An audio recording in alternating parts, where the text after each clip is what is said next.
Well, more in our top story now. And Queensland is battling a youth crime surge this morning. 227 juveniles have been arrested and charged with almost 500 offences since David Crisafulli's government introduced tougher youth crime laws 3 weeks ago.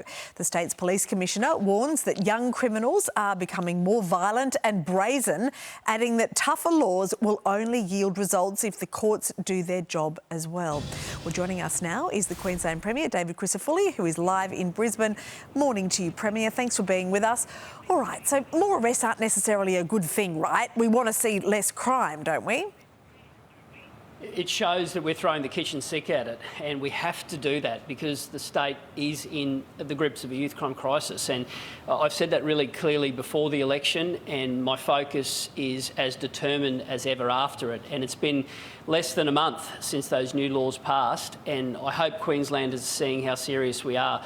This is Christmas time, a time when most people put their feet up, and the staff of the Queensland Police Service are out there to see the activity in the past few weeks. It really shows how serious they are about using these new laws to their effect. So we've seen a huge presence on the Gold Coast in North Queensland. We've had an operation in the South Burnett.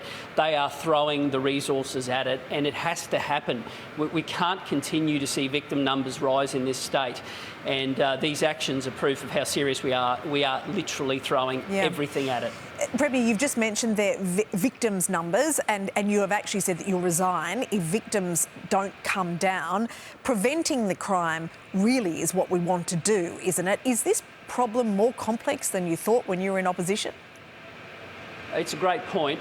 No, I know how serious this issue is, and it's been 10 years in the making. So a decade ago, the former government took the decision to water down the laws. So you've got 10 years of repeat hardcore young offenders. They think they're untouchable.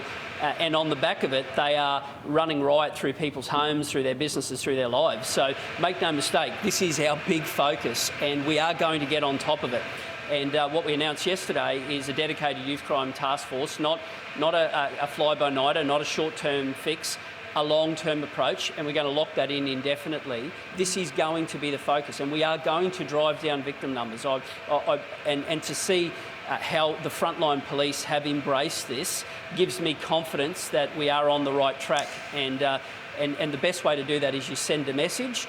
We've given the courts the laws, and now we have to make sure that that flows through to make sure that those consequences for actions are there. Okay. Now, you also mentioned a really good point, and that is early intervention. We've got to do that. We've got to turn kids around early as well. OK, now that you're in government, is there something that you understand now that you didn't previously about why this is so bad?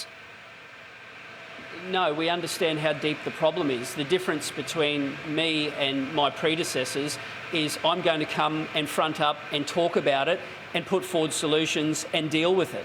And I hope Queenslanders are seeing that we are being transparent with numbers, we're being transparent with operations, and we are throwing the kitchen sink at this because Queenslanders have asked us to. So I'm under no illusions how deep the problem is. I spent a lot of time, particularly in regional Queensland, where this was the epicentre. This all started in Townsville when the people of that city bravely called this out, and it has spread throughout the state. And for 10 years, we've had excuses, we've had fob-offs, we've had residents told that it's not an issue. You bet it's an issue, which is why police are dealing with it the way they are, which is why we've given them the laws to do their job, which is why we're going to make sure that that thin blue line doesn't keep getting thinner, and we're going to give more police. But we also have to do early intervention and turn kids around, and we're working overtime on that as well.